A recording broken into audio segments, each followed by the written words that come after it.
Hello and very good morning to all our viewers out there, and welcome to another edition of Newsline, coming to you from our Newsfirst studios here in Colombo. Of course, your usual host Faraj Shafitali is out for the day. I'm Charlene Benedict and I will be sitting in for him today. Gender-based violence, quite a prevalent topic in Sri Lanka, widely discussed across the years.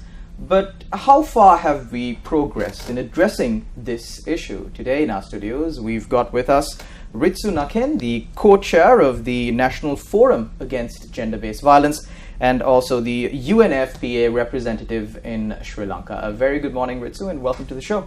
Thank you so much for having me today.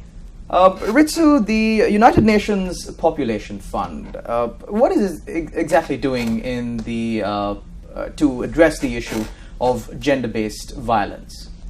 So United Nations Population Fund is a women's health and rights organization, and we have been addressing this issue together with as part of the forum for the past 15 years. So the gender-based violence can happen anywhere across the world in anyone, and in that sense we have been raising the issue at the policy level mainly, and making sure that the proper response is there, as well as the prevention side, that we need to stop the violence happening from the beginning.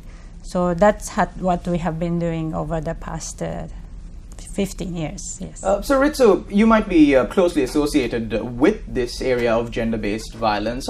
Speaking on a global level, how has the situation been? Has it been improving across the years, or are we moving down? Is it getting worse? Well, at least in terms of the awareness level, it's been really changed and improved, I would say, and mainly because of this Me Too movement. As you know, that more and more women are raising the voice.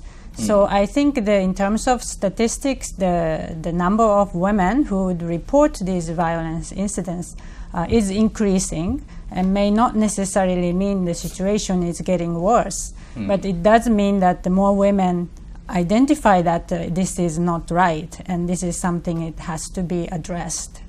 So technically what you're saying is, in the past there would have been this many or even more incidents of gender-based violence occurring, but they just went unnoticed. Yes. This is the issue, that most of the women feel that we should not make a big deal out of it, but actually it is a severe human rights violation, and this is something that any society should stop and eliminate from our lives. So when the term gender-based violence, people have a conception that this means attacking a woman, or instances like rape, but is it only limited to that? No, certainly there are gender-based violence against the men, as well as the LGBTIQ community. However, the data shows that the vast majority the victims are women. And globally, 1 in 3 women experience in their lifetime some form of gender-based violence. And it is a huge number. If you think about women, half the population, 1/6 of population experiencing this violence is a really serious issue. It's a pandemic. It's a pandemic. But as you said, more and more women are reporting this issue, and it's getting noticed, and people are starting to call it out. Yes, absolutely. But when it comes to incidents of gender-based violence, let's speak about more of the local perspective here in Sri Lanka. What are the most common or mostly seen incidents of gender-based violence here in Sri Lanka? The one that is getting a lot of attention these days is the sexual harassment on public transport. And UNFPA has done a major campaign over the past few years. And this issue has been picked up a lot by media and even policymakers. And this is the form of the violence. Typically, people think it's not a big deal, but in fact, it is really affecting women's life, their productivity at work. Some may not even want to work because they feel it's not safe to go out to the work. So it has also economic impact that for women's participation in labor force. And we really need to address this issue as one of the priorities. So according to the UNFPA, where exactly do you draw the line and say this is gender-based violence, this is not gender-based violence, especially now since we're speaking in the context of gender-based violence in public transport? What would amount to gender-based violence in public transport? So gender-based violence generally is any act that is unwelcome and perpetrated against the will of the person who are being attacked.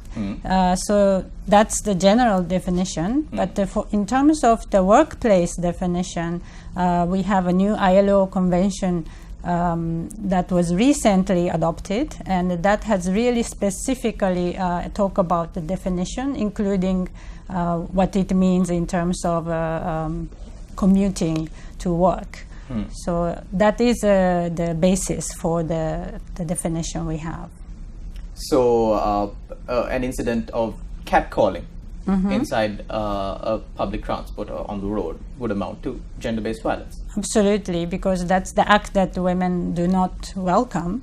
So it is, again, something that we need to address. And I was happy that in Sri Lanka these days, this is raised as a problem. And there was a social media discussion around the catcalling earlier this year too. So I think we are getting there. So besides the incidents of gender-based violence inside public transport, what are the other main features here in Sri Lanka? The other thing is based on the survey we have, a study we have done some years ago, that unnatural deaths of women and girls in Sri Lanka. And according to that, more than 1/3 of unnatural deaths, women's deaths, is related to the intimate partner violence. And this is very much in line with the global study done, I think it was reported last year, that 137 women every day globally dies because of the intimate partner violence. So it is a fact that if you look at the women's deaths, about one third is perpetrated by the family members or intimate partners.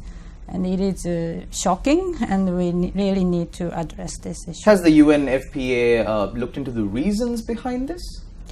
Well, any kind of violence, gender-based violence, relates to the power imbalance between men and women.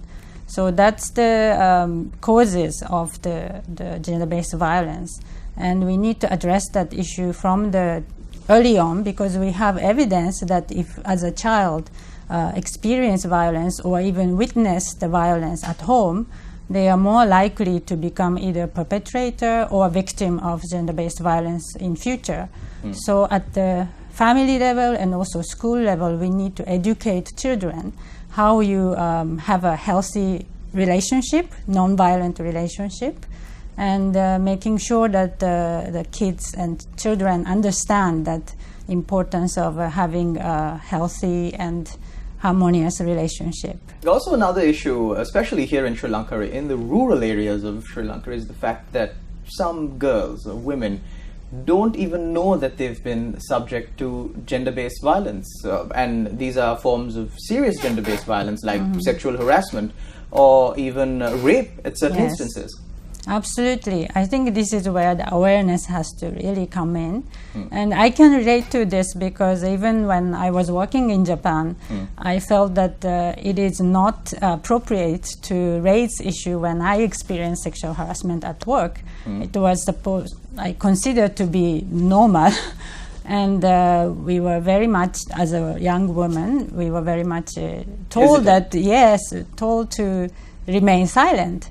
But we really need to understand as a society, and particularly as kids and children, that we need to stop this kind of harassment and violence.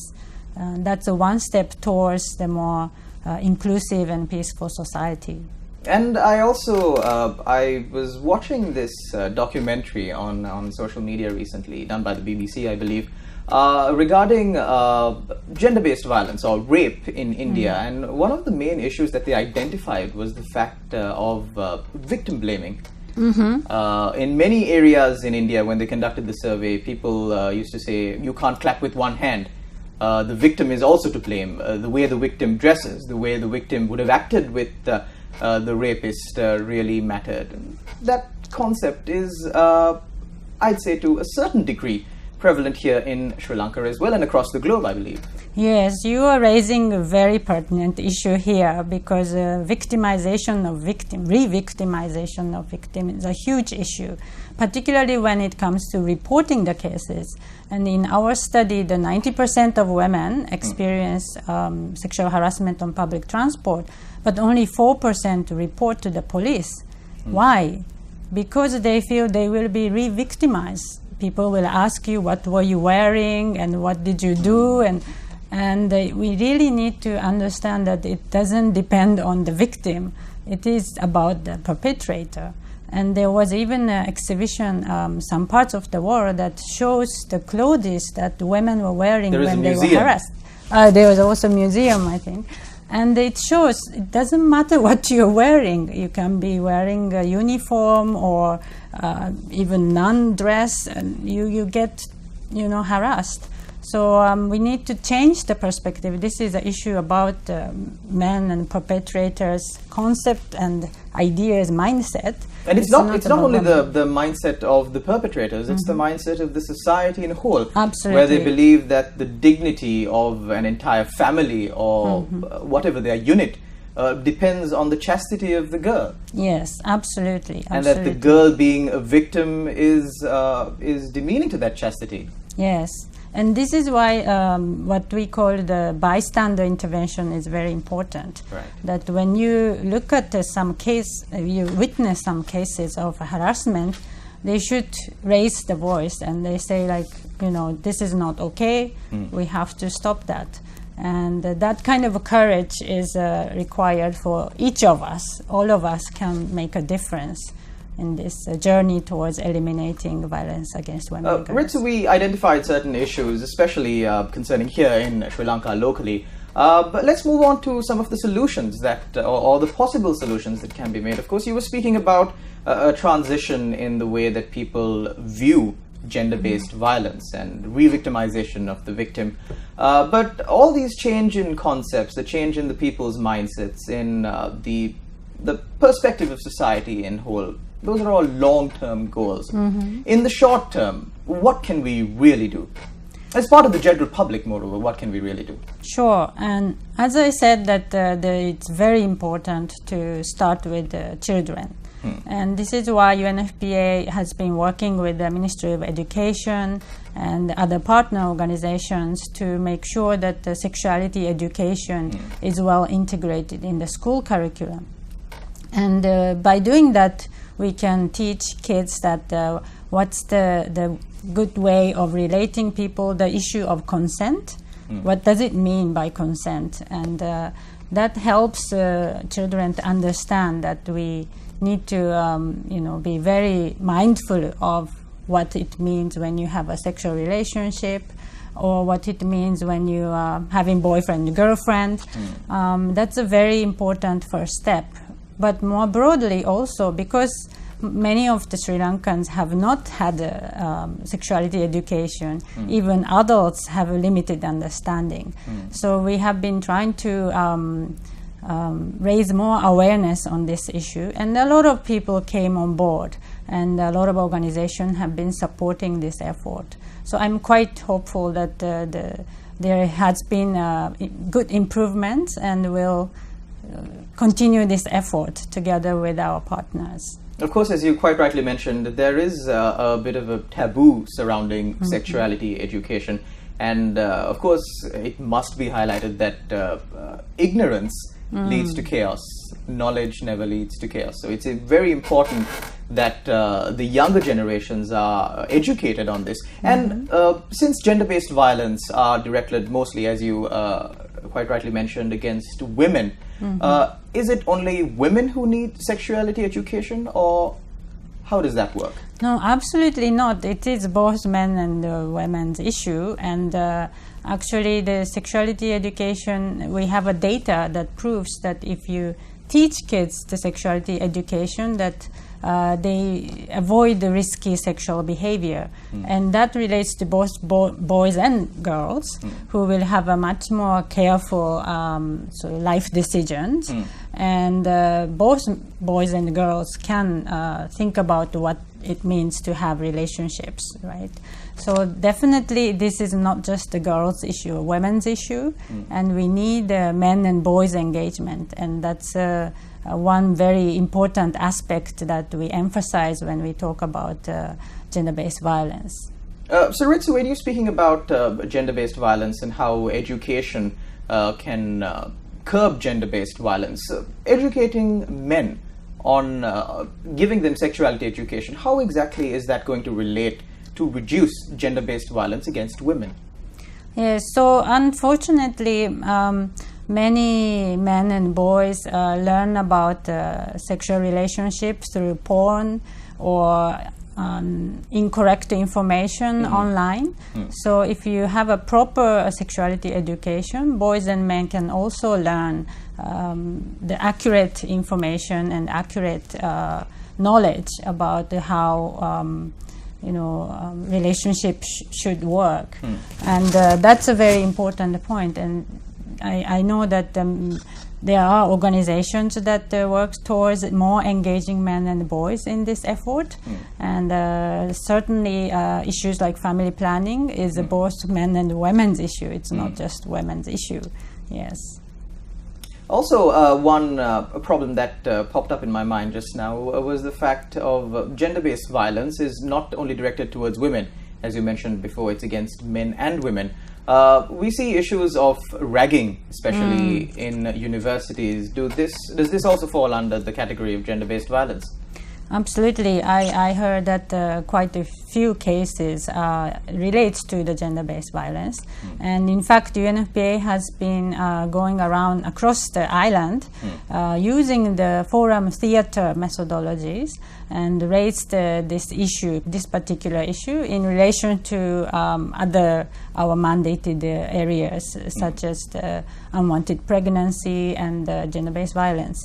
So ragging certainly is a part of the sort of culture of violence that we need to address. And because it is the issue also about young people, we really need to address this issue. And we are doing so with a partnership with universities and the University Grants Commission and so on. So the UNFPA is mostly involved in raising these issues on a policy level. What exactly is the UNFPA doing to address these issues on a policy level and bring these issues to light? So advocacy is a huge part of our mandate, and we, together with our partners, such as the members of the National GBV Forum, we have been asking the government to provide a very comprehensive and victim-centered care for the violence survivors and victims of violence. And we have a pilot project in Mannar and Hambantota, for example, to ensure that there's a coordination between the police, the social sector, the health sector, and justice sector to work together, and precisely to avoid the re-victimization of the victims.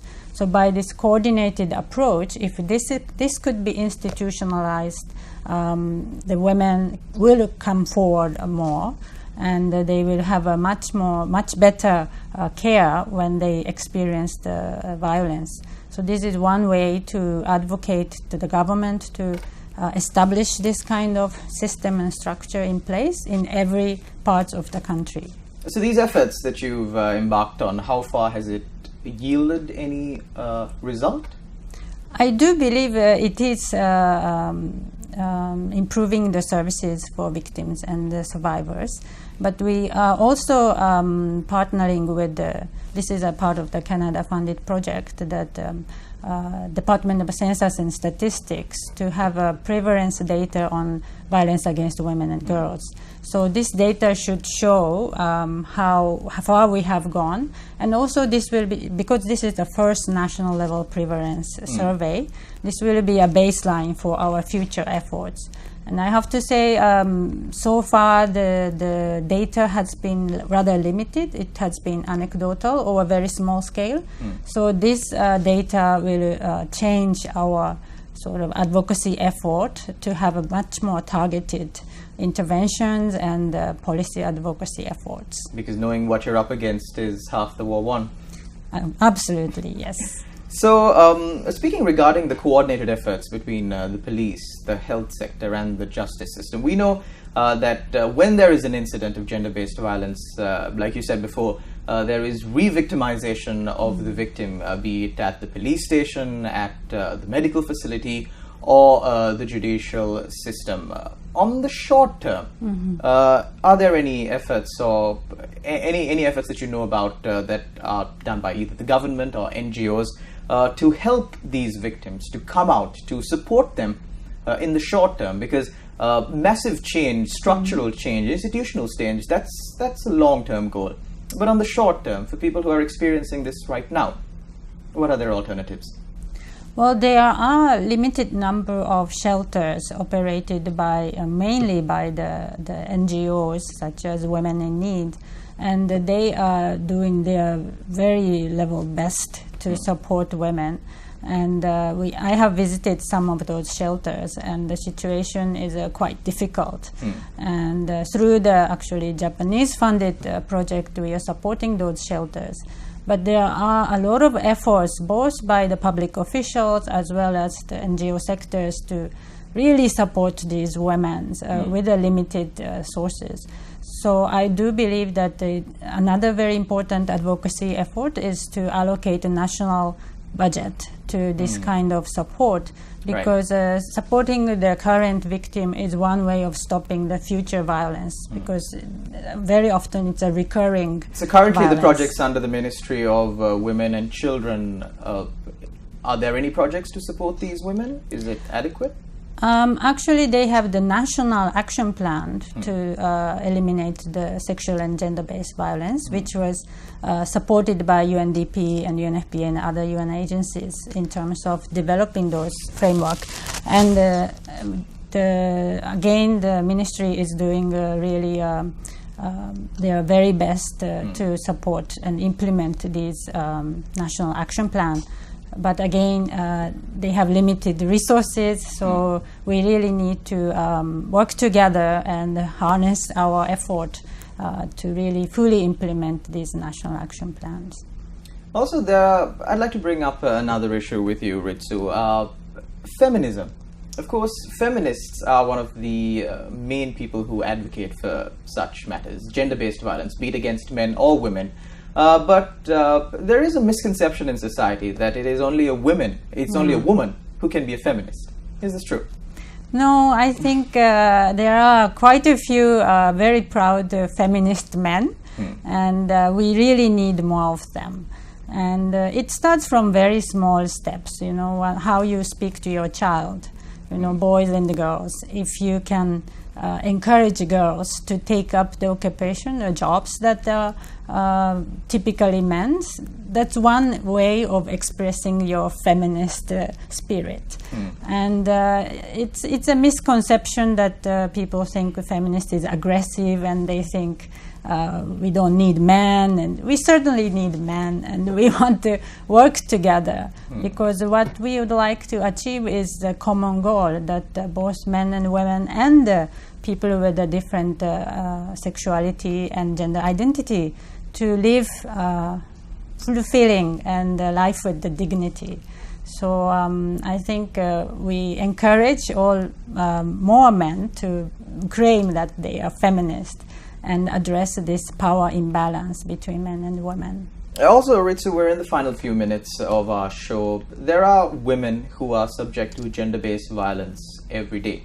Even now, as we speak, in some area of Sri Lanka or across the world, there are women who are going through these issues of gender-based violence, and it's very hard to give an exhaustive list of the incidents of gender-based violence or what the categories are. If there is a message that you can give out to the general public of Sri Lanka regarding gender-based violence or the women who have been victimized by this, what would your message be? I would really like them to have a courage to seek help. And there are many different ways to seek help.